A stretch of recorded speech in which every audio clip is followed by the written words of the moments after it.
Hello, you are listening to the All Girls School podcast. I'm your host, Victoria Barrett, a graduate from an all-women's college in Virginia. This podcast aims to highlight the diverse experiences and life journeys of graduates from all women's colleges. Listeners can expect to hear candid conversations about a wide variety of topics. This podcast strives to be in an inclusive space, so some guests may identify themselves as non-binary or trans. I hope you're ready, because class is about to start. All right. Hello, and welcome back to another episode of the All Girls School podcast. I'm Victoria Barrett, your host. I'm really excited this week because I have a special guest, another Mary Baldwin alum, but a very unique perspective that I'm really excited about because most everyone that I've talked to has gone to Mary Baldwin around the same time that I did. So I'm excited to speak with my next guest, which is the only time I'll call you by your first name. The rest of the time, I just can't say anything else besides Colonel Patrick, but this is Melissa Patrick. Thank you so much for being here. I really appreciate you agreeing to take the time to sit down with me. Well, thank you for inviting me, and it's my pleasure to be with you today. Awesome. So you are someone who I've looked up to for a long time. You came in as our Deputy Commandant at the VWIL program, which for anyone who's been listening to this podcast, that's the Virginia Women's Institute for Leadership, which is a Corps of Cadets program at Mary Baldwin University now. Previously Mary Baldwin College at the time that I attended and also when you attended. Mm-hmm. And then I'm also excited to get your perspective because you attended Mary Baldwin and graduated in the late 70s, correct? Correct. Okay. Class of 78. Nice. I thought it was 78, but I couldn't quite remember. So, But yeah, so I'm excited to hear what your experience was like when you attended versus when I attended, see what things have been the same, what might have changed over the years as well. Because I know just in the time since I've graduated, there have been a lot of changes at Mary Baldwin. But first, if you're okay with it, I kind of want to go back in time. I always do this with every guest to kind of make them think about where they started.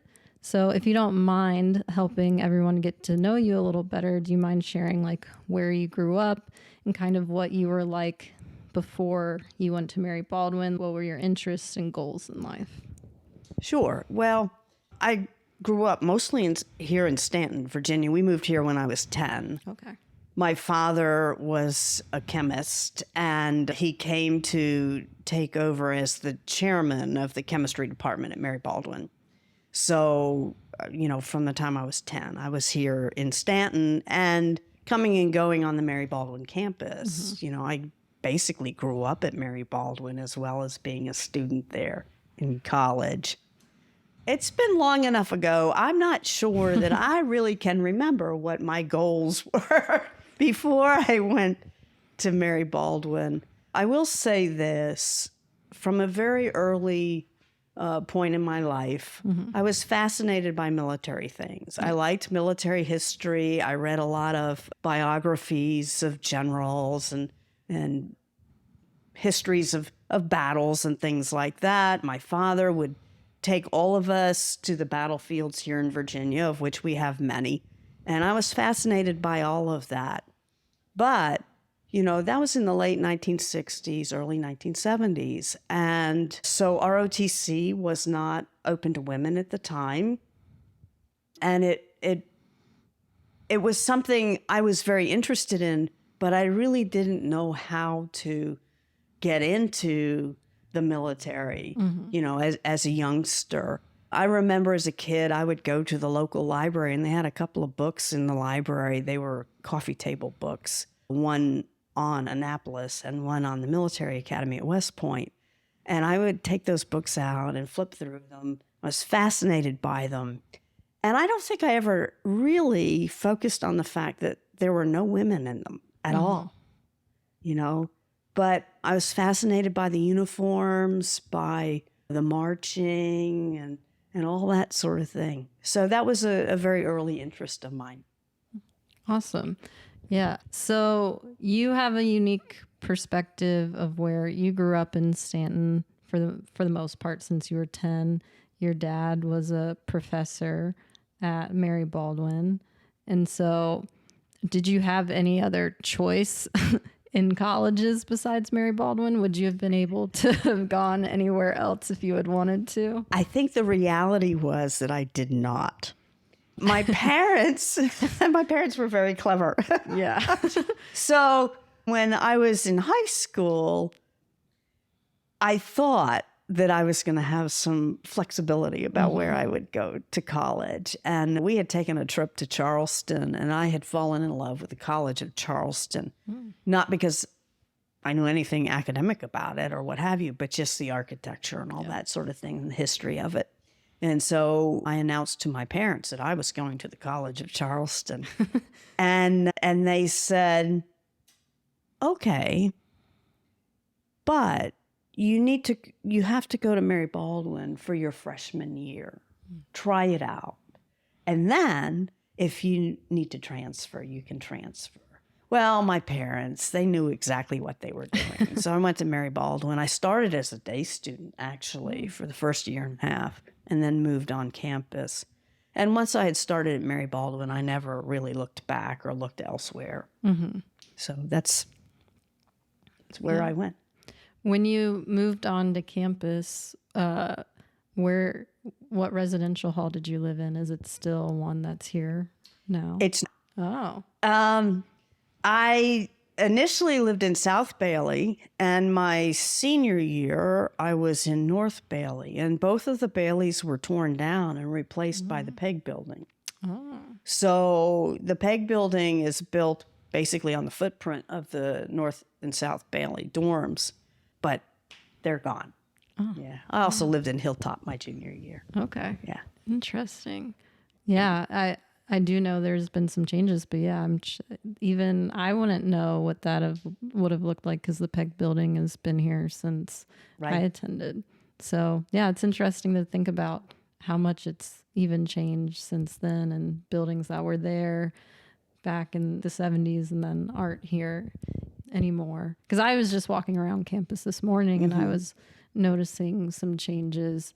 Nothing major, but new signage, and they've moved campus security around. The campus store is now in the first floor of Hunt when it used to be back by closer to the president's house. I don't know why I'm forgetting. In Panel or Panel, however you say that building. That building was built long after I left, so I don't even know how to pronounce it. Yeah, so even now it's been some changes and things like that. So yeah, that's kind of cool. I wish I could see like a picture and see what it looked like then. But so going back to your experience at Mary Baldwin, what was it like? Were there any traditions maybe that took place back then that don't necessarily happen anymore? Or are there still a lot of the same traditions? What did you end up studying when you were there? If you could just kind of tell me what it was like at Mary Baldwin in the 70s. I'm like fascinated to hear what it was like. Well, when I look back on it, it's a very pleasant memory, kind of idyllic. I'm not sure that I felt that way as I was going through as a student. But anyway, many of the traditions, I think, are similar to what you have now. Apple Day, of course. Yes. Although Apple Day was different in the 70s.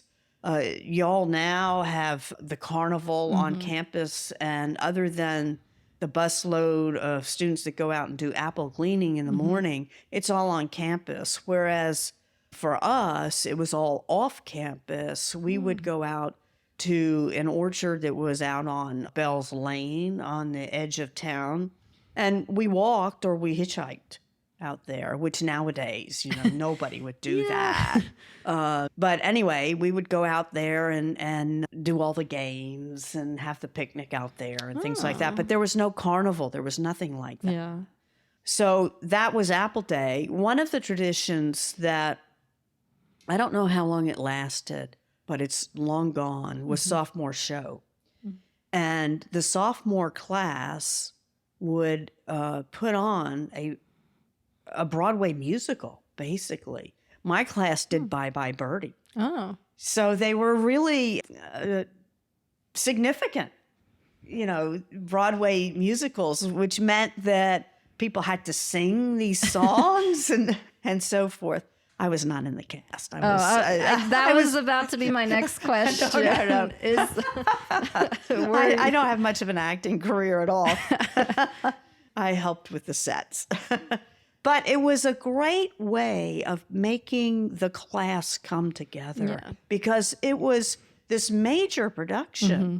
And at some point, after, we all graduated and left, that tradition went away. Yeah. And I could see why that would be the case because it took a tremendous amount of time and, competed with schoolwork and things like that. That's true. But I also think it's kind of too bad that there isn't something like that to bring a class together. Yeah.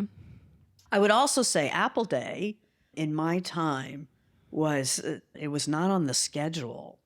So now everyone knows what Apple Day is. It's part of the academic calendar. But it used to be that it was a big secret when it was going to happen.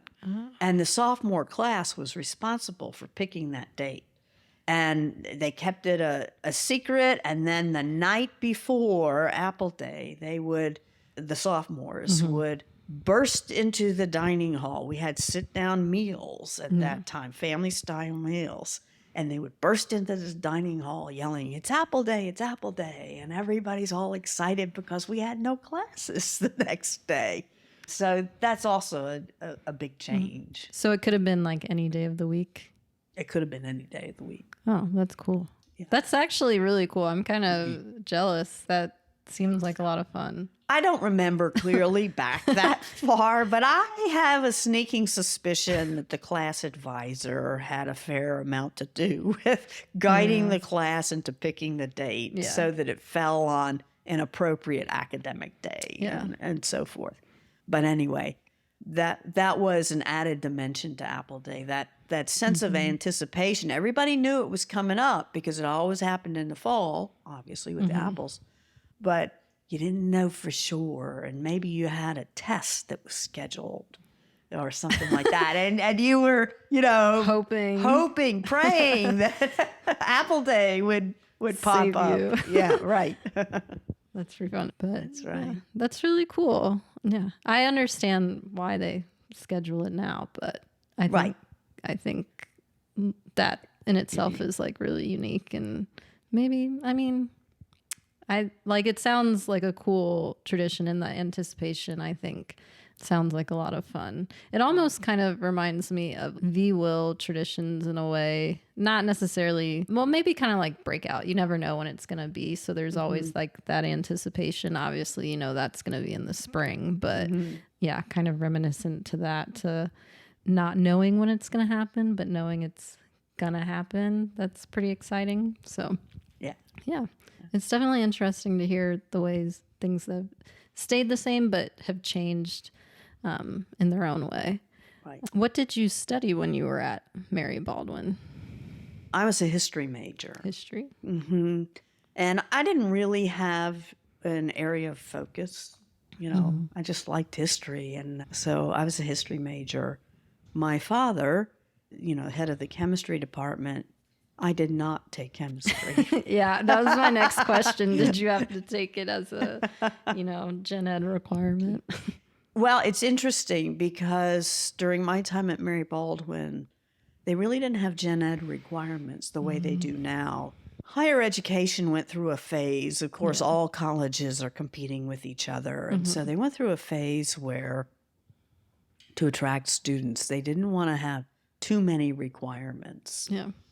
And so we were only required to take a course or two within the various disciplines. I can't remember whether it was one or two, but so I was required to take a science course, but not necessarily biology or chemistry. And I think that actually was unfortunate, that we should have had more structure than what we did have. I think that when you're 18, 19 years old, you're trying to put together your academic program and you really don't know what you want to be. You might think you know, but next week it changes and you have a different thing. And I think that actually a foundation of core courses and so on is important. And I kind of wish that we had had that, but we didn't. Yeah. Because if you have a foundation of core courses, you might take a course that you wouldn't have originally planned to take and maybe realize that that's something you're really interested in and want to pursue. Because I know I started out with the idea of going pre-med and doing an educational delay with the Army, but quickly learned after taking chemistry. It wasn't biology. I liked biology. It was chemistry. I was like, oh, can I keep going with this? Will it be fun? Probably not. So then, but I took a really fun comparative politics course with Dr. Bowen, and that kind of swayed me to switch to international relations. And then I had a minor in history and anthropology and leadership studies through VWIL. So yeah, I definitely agree with you to where I think having those courses are helpful, because if there wasn't a requirement, I might not have taken that class and I might not have changed my major. So yeah. Right. Well, and there are a couple of things that when I was a college student, I couldn't be bothered with that now I look back at and I really regret not taking them. Art history would be one. Music appreciation would be another one. And Shakespeare, you know, and I couldn't have cared less about those. And now I feel like I'm not really a very well-educated person in certain areas because I didn't take any of those courses. And as you know, from being in the Army, you travel a lot. You wind up going in lots of museums and things like that. And I don't know what I'm looking at. And so I would encourage anybody to take courses like that, even if it doesn't fit within, you know, what you think you want to do. But I didn't figure that out until years later. Yeah. I definitely think even now there's so many things that I'm interested in. It's like, how do you choose one thing? I definitely get that. But I guess you said initially you didn't know the route to going in the Army. How did that change while you were still in college, or was it after college that changed? While I was in college. So I went to Mary Baldwin a year early. I didn't graduate from high school. And I was in a hurry, you know? And so I had this idea that I could graduate from college when I was, I think, 19, you know, by taking summer school classes. And with my dad being a professor at Mary Baldwin, I could use tuition exchange for going to summer school at VMI. And so that's what I did between my freshman and sophomore year. And so VMI at that time was all male during the academic year, but the summer school was open to women. And so I signed up for a number of military history courses, one of them being history of warfare. And it was taught by a Marine veteran of the Pacific campaigns in World War II. He clearly had a little bit of shell shock from that, not surprising, and so forth. And he looks at me in his class. He never had a girl in his class. And he said, "What are you doing here?" And I said, "I really like this stuff, you know? This is what I want to study." And he said, "Well, you need to be in ROTC." And I said, "I can't. It's closed to women." And he said, "No, they opened ROTC to women a year or two ago." And he took me to Kilburn Hall. And I went around to the different ROTC departments in Kilburn Hall. And in each one, I asked them, "What do women do in your service?" And at that time, most of the services limited women to administrative functions. The Marines, for example, you could just do admin. The Air Force, you could do a broader range of things, but you couldn't fly. There were no women pilots. The Navy, women couldn't go to sea on any of the ships at that time. And for me, the Air Force and the Navy, the heart of them are, the aircraft and the ships and so forth. So I kind of ruled those out. And I felt like the Army gave me the greatest range of options of what I could do. So I signed up for Army ROTC. So I took ROTC the first year of it, that summer school at VMI. And I like to tell people I'm the first woman to take ROTC at VMI because it's the literal truth. But at the end of the summer school, then I could not return to VMI to continue taking ROTC. They wouldn't have me in their class during the academic year. So I went to Blue Ridge Community College for a year, and then the last 2 years at James Madison. So that's how I pursued getting a commission. Okay. So that's years before VWIL or anything like that. So after you graduated, what was your career in the Army like? Well, I was commissioned at graduation from Mary Baldwin, and my branch was military intelligence. Actually, on my orders that I received at the time, and it actually says Women's Army Corps. The WAC still existed on paper until October, I think, of 1978. So technically I was a WAC, even though I never did anything with the WACs. But anyway, military intelligence was my detailed branch. And so I went to Fort Huachuca for officer basic course. And from there, I was assigned as a battalion S2 in an Air Defense Battalion and Improved Hawk Battalion at Fort Bliss. Did that for a couple of years. Got bored, so I volunteered for Korea. Did a tour in Korea. And then I didn't want to go. I was scheduled to go to the captain's career course, but I didn't want to go back to school that quickly, So I volunteered for Fort Bragg. And so I was assigned to 18th Airborne Corps, and I started jumping out of airplanes and so forth. And I did that for 3 years and got my master parachutist wings in the course of doing it. Did they send you to airborne school before you got there or once you got there? Or were you already airborne qualified? I went to jump school in between officer basic and going to my first assignment. Oh, that's nice. Did you have to compete for it, or was there no ML or anything? Because I guess these days it's not as easy to get airborne slots unless you do it as a cadet, or typically, I know at least from my experience, most people who get assigned to airborne units now already are jump qualified through like when their time as a cadet, or they have to get there's a competition or an OML type situation in order to get slots to airborne or air assault.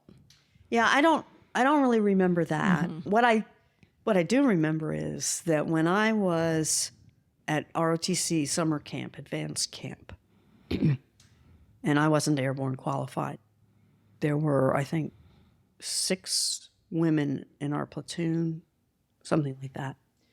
And one of them had been to jump school before she went to summer camp. And I noticed everybody treated her differently and with much greater respect. And I felt, I want to wear my respect on my chest. Yeah, So at the first opportunity, I volunteered for jump school. And I don't really remember what the policies were at the time. But anyway, I was able to go before I reported for my first assignment. Oh, that's awesome. Yeah. And I imagine, especially at the time when you commissioned and started your career, I mean, airborne today is still held in like a higher esteem, I feel like, but I'm sure back then trying to prove yourself as well, considering there's probably a lot less women entering the Army at that time, you did kind of have to have a chip on your shoulder, and, going to airborne school and making it through the 3 weeks there. If it was 3 weeks then, I don't know if it was different. It was 3 weeks. Still 3 weeks. I managed to make it 4 weeks, but yes, it was. Definitely, I think having, the airborne wings does like kind of prove yourself in a way to people who might, look down on women in the Army. Right. You kind of have to fight a little bit harder to gain respect, I'm assuming, based on when you entered the Army. Right. Well, when I entered the Army, 5% of the officer corps was women, which is much less than it is now. I'm not quite sure what the percentage is now, but it's certainly a lot more than that. And and you did run into all kinds of attitudes, and people were not shy about expressing their opinions back then. My first assignment, so this is after I had completed jump school, but my first assignment in the Air Defense Battalion, they had only opened air defense up to women within 6 months before I arrived there. I was assigned to that battalion only because there was one other female lieutenant in the battalion. And so they put the two of us in the same battalion. And there was a female lieutenant on the group staff. That's it. Yeah. With, well, basically a brigade in terms of women officers. And so I got all kinds of commentary about whether I belonged or not, you know, and so you did have to fight for respect. Yeah. I feel like even now, even when I was on active duty, one of my first couple of assignments, I moved to a forward support company with the cav. And for a long time, I was the only female leader in that battalion or squadron because, and I would have to, for your analysis, I would actually have to have someone come from another unit and observe me because I was the only E5 and above in my entire squadron. So that was kind of crazy, but definitely I feel like my experience was as long as I was getting my squadron the support they needed, I never really got any rude comments or anything. And it was nice because as I progressed, there were more women that came into the unit. There was another female lieutenant that came in, and other NCOs that came into the unit. But even now, depending on what units you go to, you can still end up being one of the only women at the table. Yeah, I'm sure. So yeah, and we've come a long way, but there's still instances where it's still like that. Right. Well, and women, I think, will always be a minority within the military. And what we do in the military is fundamentally a masculine thing, you know? So if you're a woman and you want to pursue a career in the military, those are some realities that you need to accept and need to be prepared to deal with. Did you feel, because I feel like there's some stereotypes or criticisms towards women's colleges and women who attend, that if you attend a women's college, you're not going to know how to interact with male counterparts once you're out in the real world. How do you feel about that particular statement, especially as both of us have entered career fields where it was male dominated? Do you feel like you had to adjust, or was it not really that hard of an adjustment going from an environment of being surrounded by women in college to being in a work environment where you're pretty much surrounded by the majority of men? I feel almost the opposite, that going to a women's college, the advantage of going to a women's college is that it builds self-confidence and self-esteem among women. You cannot hide in the corners while audacious young men dominate the conversation, take over the student government and all that sort of thing. You are built up to believe in yourself. And so I think that then going out and competing with men, you actually have an advantage. That's not true in all cases, of course. But I think that for me anyway, it was very beneficial to have gone to a women's college. I was very shy as a youngster. typically would kind of hold back on anything. I'm also an extreme introvert, so I have to think hard about what I want to say before I open my mouth and things like that. And what I gained from going to a women's college, from being a Mary Baldwin graduate, was this sense of self-confidence and a sense that I had been very well prepared. I was proud of Mary Baldwin, and I was proud of my Mary Baldwin education. I felt that on an academic or an intellectual level, I could compete with anybody. And so I think that stood me in good stead. Yeah. And I think that helped me in my Army career. The other thing is that while Mary Baldwin is small and we tend to think it's not very well known, and that's true in parts of the country, Mary Baldwin, sometimes you'd be surprised at people who have heard of Mary Baldwin. And the fact that VMI is right down the road helps, because there are a lot of officers who are VMI graduates and they're familiar with Mary Baldwin. Yeah. And so at least in my time, there was no VWIL, so they weren't familiar with that. But when they found out that I was a Mary Baldwin graduate, they had respect for the school. Yeah.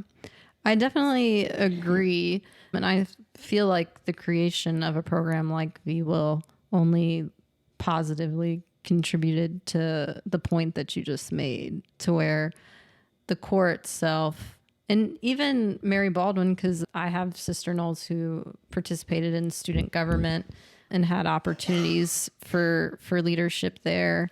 It does just give you opportunities. And sometimes that's all you need, is the opportunity to be put in those positions, to grow and develop yourself as a leader and help build that confidence. Whereas, if you did go to a co-ed institution or even just a larger institution as well, you might not have jumped on those opportunities or taken those opportunities and really learned, what you're capable of. So I do agree. I think there's a place for women's colleges. So is there any other points of your military background or career that you're very proud of, or that kind of stood out to you before you ended up retiring? Yeah, I think so. I stayed in the Army for 28 years, and so I retired at the rank of colonel. And I had the opportunity to be a Division G2, which is the senior intelligence officer in a division. That's what a G2 is. So you're running all of the intelligence operations in that division. And the division that I was the G2 for was 1st Armored Division, and we deployed to Bosnia at the end of the Bosnian War. So our mission was to go in and implement the peace agreement, the Dayton Accords. And it was, there was a lot of focus on that mission. It was a high visibility mission. It was kind of the only war going on at the time in 1995. Our division had been reinforced by brigades that came from the Corps, so the division actually had about 25,000 troops in it, which that's a big division. And we had a sector that also had a Russian brigade in it. It was the first combined U.S.-Russian operations since the end of the Cold War. And we had several other multinational forces there as well, the Turks and a Nordic brigade as well. And so to find yourself as the chief intel person for an operation like that, that was a really big deal. We were augmented with liaison teams from the various national agencies, all of those three-letter agencies, and so forth. And I was in a position where I could reach out to, the top of the CIA or the top of the NSA if I needed to. So that was a pretty big deal, and I'm proud of having had that opportunity. Later, after I'd been promoted to colonel, I was the senior intelligence officer in Bosnia once again, but this time for the stabilization force.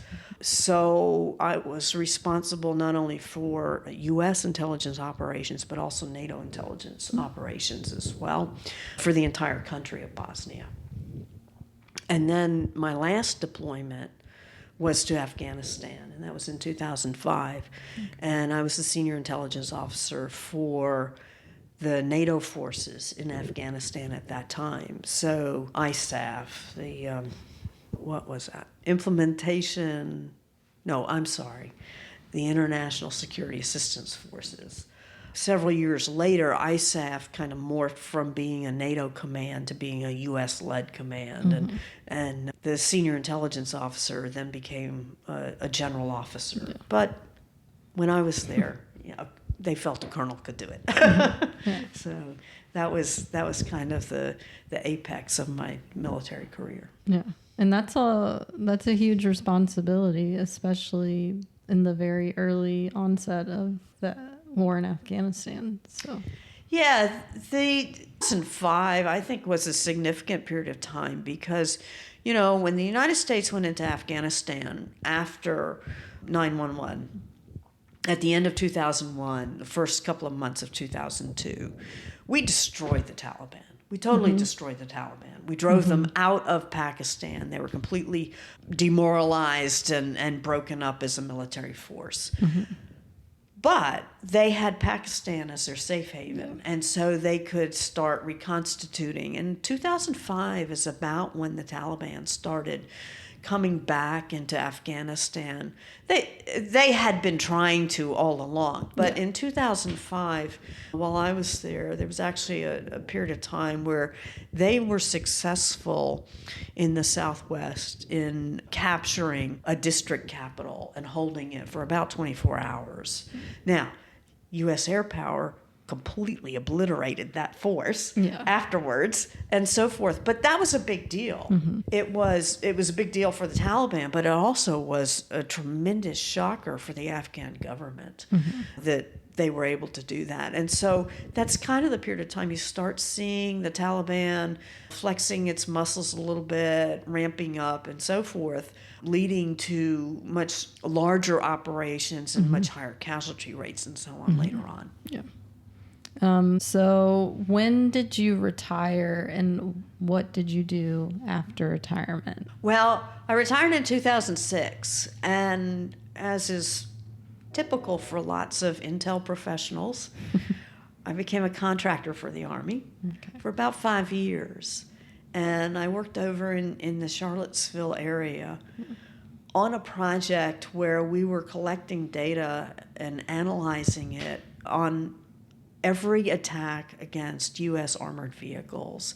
And what we were trying to do was analyze the effects of different types of weapons against the armor packages.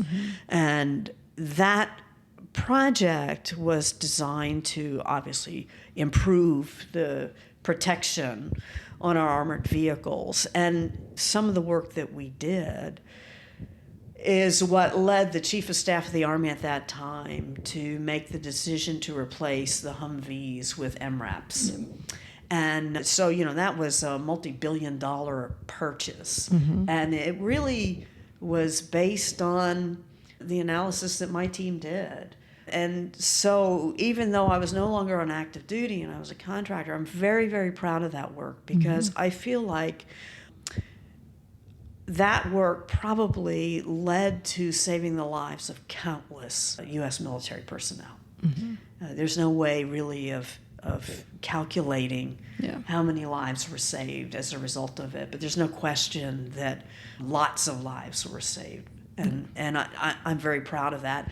Basically, we made one briefing slide. You know how you have to brief high-level guys, one briefing slide that showed the picture, and he made a decision to pull all the Humvees out and replace them with MRAPs. That is something very much to be proud of, because that's most units now. You can't go into a unit without having an MRAP in it. So that's right. Yeah. And then I think we are rolling in another new vehicle as well. I should know what it is, but now that I'm in the reserves, I guess I'm not as in the know because I don't have to deal with equipment and maintenance like I used to. But I know they just did a pretty big purchase for a new set of vehicles that are rolling out into the force. But so eventually you find your way back to Staunton. So what brought you back to Staunton after contracting? Because it seems like you weren't very far. Or well, were you actually, still I was living here in Staunton? Oh, okay, I was you were living in still Staunton, and I Staunton. was driving over the mountain Okay. every day. Basically, it was my parents that brought me back here. I was planning on staying to my mandatory retirement date at 30 years. And I was in Germany, enjoying Germany and all that sort of thing. And whenever I would talk to my mom would say, "Now tell me again, when are you planning on retiring?" And at first I thought that was a serious question. And then I figured out, no, she's actually sending you a message. She wants you to come home. Yeah. So I submitted my retirement paperwork at that point, and the Army said, no, you're going to Afghanistan instead. And so after I completed that Afghan tour, then I retired and I came back home. And at the time, I thought, well, I'll come back, to help my parents as they're aging. They were in their upper 80s, I guess. And, but I've traveled the world. I've seen lots of great places and so forth. I'm not quite sure where I want to, settle for my retirement home, but, I'll figure it out and I'll go there. Excuse me. And then after I'd been back here in Staunton, really for a couple of weeks, I realized I'm home. And I'm not leaving. Yeah, I like this little place. My parents have since passed on and so forth, but I'm very happy here in Staunton. And then you did some contracting work, but eventually you find your way back to working at Mary Baldwin as our Deputy Commandant for the VWIL program. What was that experience like for you, especially knowing, as you said earlier, you were technically the first woman to attend a class at VMI and then now be the Deputy Commandant of a program at the school that you graduated from, which now has all of these cadets participating in ROTC at VMI, which you weren't allowed to do. How did that feel coming back to work for the program? VWIL was something that I followed with great interest since before it was even officially stood up. When Mary Baldwin was first talking about a VWIL-like program as part of the state of Virginia's court case and so forth.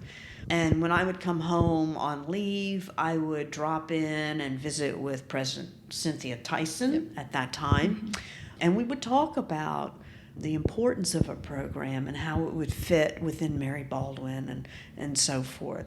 So I had followed with great interest. I kept in touch with General Bissell and knew him, as well as with Dr. Brenda Bryant.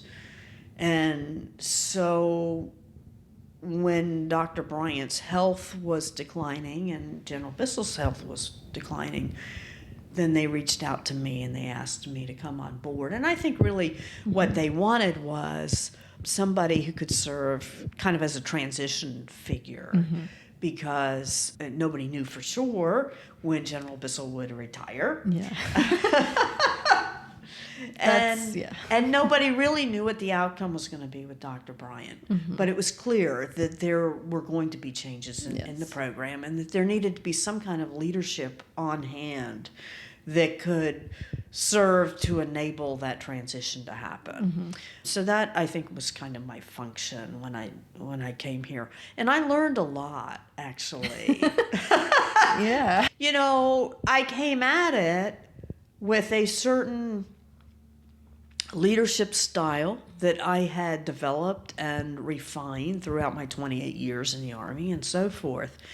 And actually, even though I only had about 6 months with Dr. Bryant before she passed away, I changed a lot in terms of how I approached leadership with you folks. Based on observing her and talking to her and so forth. Y'all may have thought that I was a little bit of a hard ass. I don't know. No, surely never. not. Not at all. But I actually realized that in working with the cadets at the stage of development that y'all were at, that I needed to be a lot more positive, a lot more encouraging than I probably would have been had you been my lieutenants in the active Army. Because, you know, from your own experience in the Army, you have a mission. It has to be accomplished. You know, yes, there's some mentorship and development that happens as you go, but that's not the primary purpose. The primary purpose, though, at VWIL was development, mentorship, and so forth. And so I had to make an adjustment, and I didn't really realize that when I first came on board, and then I figured it out. So, and I don't know that adjustment was necessarily obvious to any of the cadets dealing with me, but I did make that adjustment, and I give Dr. Bryant in particular a lot of credit for that. She never sat me down and said, oh, you have to change your leadership style or anything like that, but it was just in our interactions that I came to appreciate that. I also felt that maintaining standards was very, very important. I didn't see much point in being in a program like VWIL if the standards were not standards but were flexible, you know. And so I know that I pushed some of y'all to meet certain standards, you know, and you'll remember this probably very clearly. I felt, you know, if you have a uniform and the standards for the uniform are specified in the record. Yeah, in the record, then you follow it, you know? And if the record says that you don't do this or that you do that, then you should do it or not do it, you know? And even if it was easier to just kind of not notice, kind of look the other way, say, oh, you know, what's the big deal? I still feel like that it's actually, it undermines discipline if you just kind of turn and look away. You know, that having rules and regulations that are not enforced that's actually worse than not having them in the first place. You know, so I pushed you guys on those sorts of things. Yeah, I know you used to do our room inspections, and we knew that you were very consistent about it. And honestly, if you got away with maybe only 1 or 2 demerits, that was like a win on an inspection from you. You were like, oh, that wasn't that bad. Did a good job. But yeah, I feel like as having been a teacher, having some teaching experience as well, I think especially when we're in that point of view to where we're the one that is the student or the cadet being mentored in that circumstance, we, complain about the discipline and things like that. But at the end of the day, we end up appreciating the teachers that are tough on us, as well as any type of mentor that, you know, is tough on us and holds us to that standard, because it's only going to prepare us and make us better once we're out in the real world. But I can understand why you had to adjust, not completely change, but adjust your style, because I interviewed Janair Jackson back in October, and I believe this too wholeheartedly, is leading women is probably the hardest thing to do. A group of women, especially young women, it's different. I can't describe it, but trying to motivate and lead a group of women is particularly challenging. So you do have to kind of adjust, especially when you had been, 28 years in the Army where, you're right. It's like more mission based, and you tell someone to do something, they do it. Not that that's not the case in the VWIL program, but there's definitely some personal, and if it makes you feel at ease, pretty much everyone who has worked with you that was in VWIL, other cadets, only have great things to say about you. And so everyone truly does, even though you might have been hard on us during your tenure as Deputy Commandant. We all appreciate that, and it has helped us develop into whether we were military officers or even leaders in the civilian sector. It's all led to us being successful women, and we owe that to you. A lot of credit to you as well for that mentorship. Well, thank you. I've always felt that, it's tempting to set the bar low. Because somebody can get over the bar if you set it low, right? And it's tempting because you think it will encourage them if they get over the bar. But I think that it's a mistake to underestimate the people you're leading. That you should set the bar as high as you think you can get away with it. Yeah. And encourage them. They'll look at that and go, I can't get over that bar. But you encourage them, yes, you can. Take a shot at it. Let's figure out how you get over this bar. And I think that's how you develop people, is by challenging them, encouraging them to meet those challenges and so forth, as opposed to making it easy and they feel good. Okay, I accomplished that. But how hard was it? It wasn't that hard. Anybody could have accomplished that. Yeah. So it's just kind of a little different way of approaching it, I guess. Yeah. And especially at the college level, it is an opportunity to try and sometimes fail, but that doesn't mean you're always going to fail. Right. You learn from your failures. So if you don't succeed the first time, you can keep trying, and then the gratification you get from when you do succeed is going to feel that much better. So that's right. Yeah. Yeah. So I do have one or two more questions for you. After you kind of left your position as Deputy Commandant, now that you're kind of in more of the full swing of retirement, what do you do to keep yourself busy?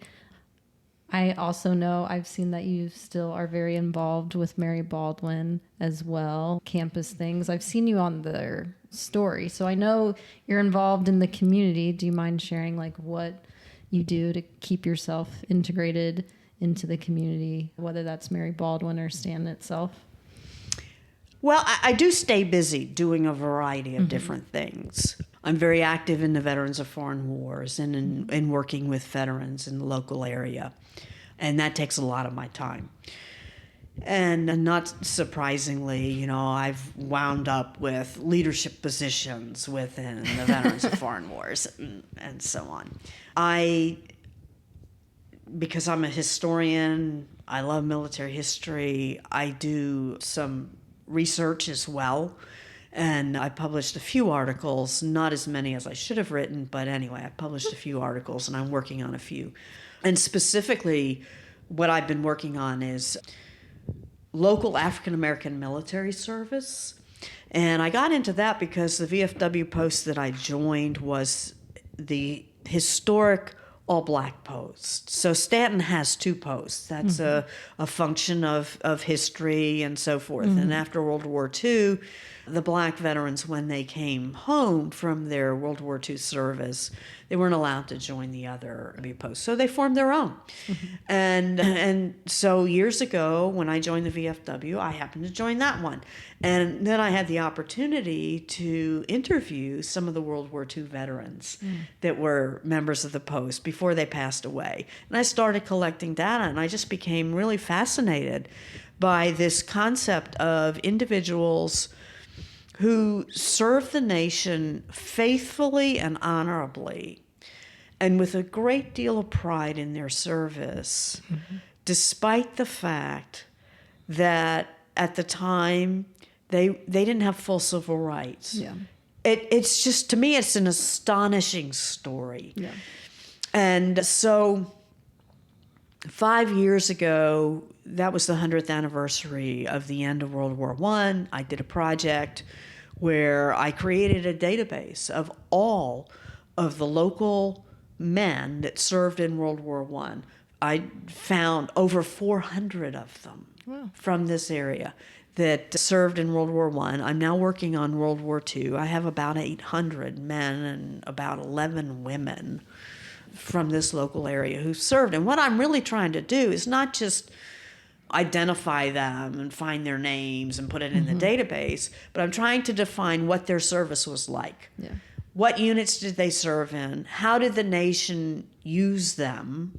You know, and in the course of that, for example, with the World War II project I'm doing, Staunton has Tuskegee Airman, who was a pilot, and he's well known, you know, for having been a pilot and having been shot down and that sort of thing. But since then, I've discovered about 6 other men who are also Tuskegee Airmen, but they were grounds crew people, not as well known, but they should be recognized. Yeah. The same thing with the Montford Point Marines. There are about 7 guys from this local area who went through Montford Point and became Marines, and several of them served in combat in the Pacific, even though supposedly they weren't allowed to, but they did.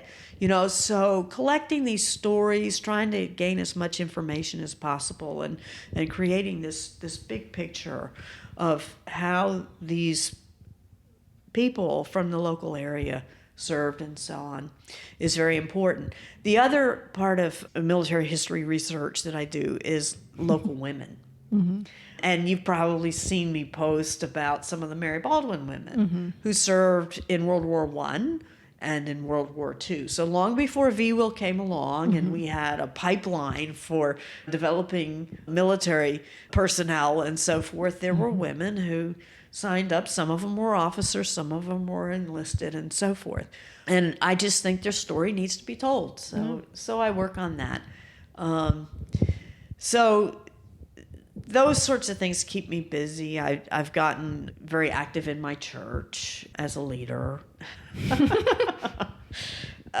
And I am getting more active with Mary Baldwin. I kind of took a step back for a period of time, for about a 6-7 year period and so forth. But although Mary Baldwin has changed by going co-ed, and I'm still sad about that. I'm not fully reconciled to that change. Yeah. I have had the opportunity to meet with new leadership over at Mary Baldwin, and I'm pleased with the new leadership and so forth. And I think it's very important that even though Mary Baldwin may be co-ed, it still is predominantly women at Mary Baldwin. It still is a place where women have an opportunity to develop and flourish. And I think we need to keep that going.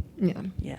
So I'm getting my major or my master's in leadership and higher education.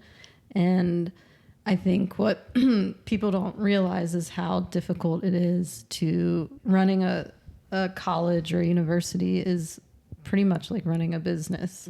It's very challenging to stay afloat, especially now because of just there's like a lack of confidence in what a degree can give you nowadays.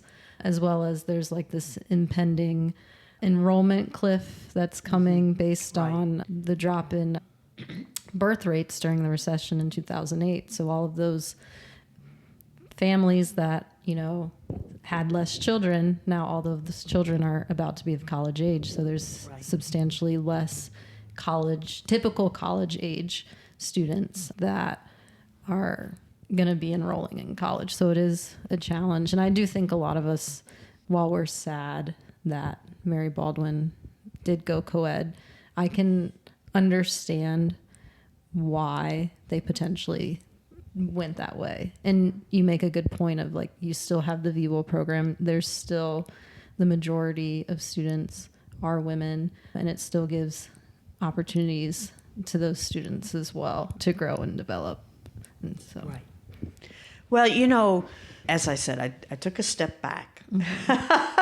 But I also think, particularly with new leadership on board, that we alumni, we need to engage. If we want to see the kinds of things happening at Mary Baldwin that are important to us, if we want to see Mary Baldwin continue to be a place where young women are developed and have an opportunity to flourish and so forth, then we need to be engaged. And we need to show the administration and the trustees that it's important to us and that we want to help. And so I would encourage Mary Baldwin's alumni, many of whom took steps back like I did, to come back.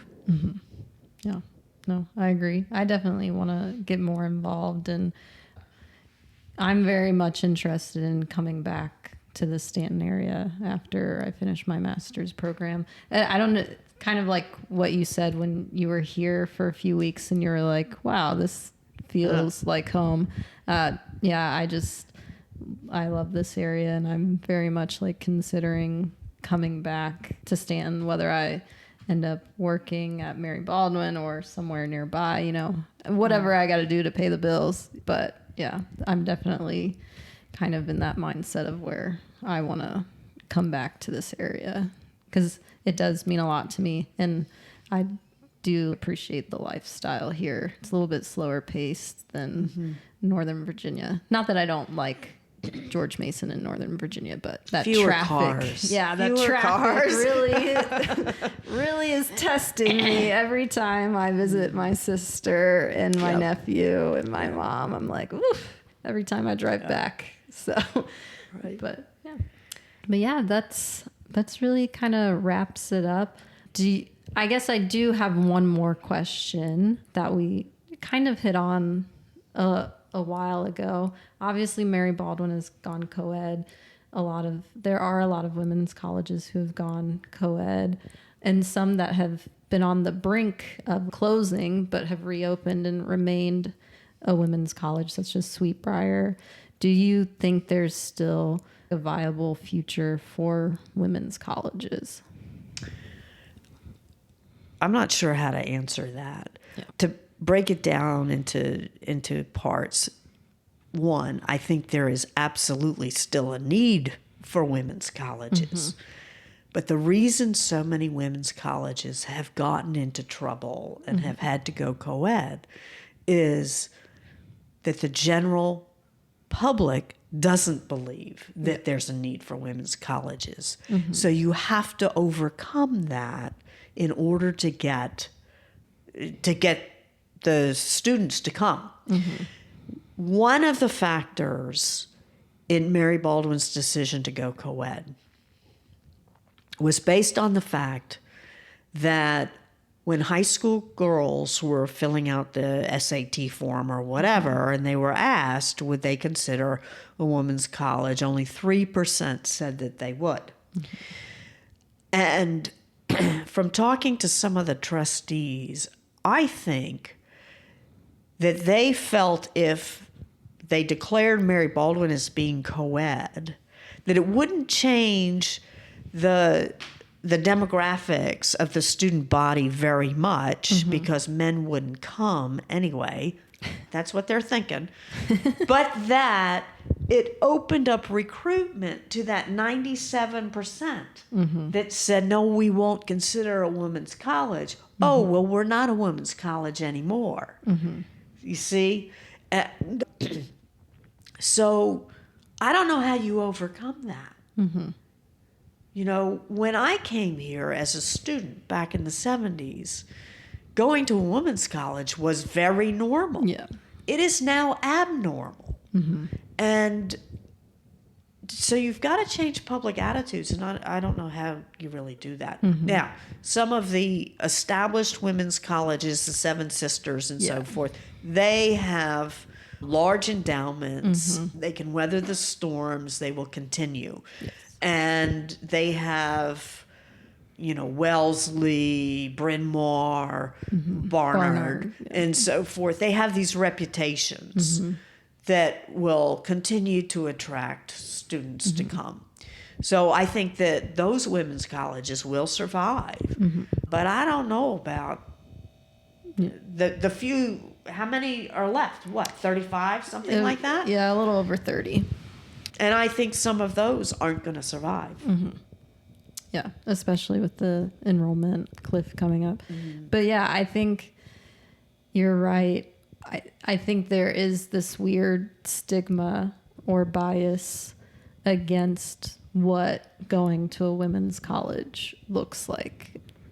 And just different stereotypes that people have that come to mind that aren't necessarily accurate. And so that I think that's kind of one of the reasons I wanted to do this podcast, was to highlight all the amazing things that hopefully I need to work harder on lining up interviews with alum from other women's colleges, but kind of giving a platform to show that there are some really fun experiences when going to a women's colleges, and you're not really missing out on anything comparatively. If anything, you're putting yourself in like a great position to develop yourself. So yeah, hopefully, you know, one interview at a time, we can hopefully change the narrative. And, you know, if maybe Greta Gerwig would do an interview or two about going to a women's college, give some more publicity to it, that would be beneficial too. Just an idea. Yep.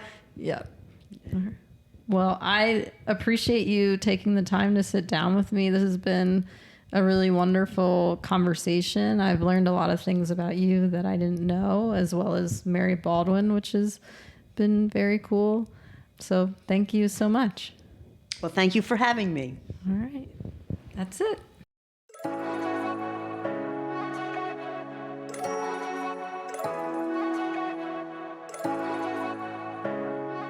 Thanks for listening to the All Girls School podcast. But before class is over, please take a moment to subscribe or leave a review on Apple or Spotify podcast. If you enjoy video content, head over to our YouTube channel at All Girls School Podcast, where you can watch and listen to each episode. You can also follow us on Instagram at All Girls School Podcast, and you can email us questions, stories, and more at theallgirlsschoolpodcast@gmail.com. That's it for today. Class is dismissed.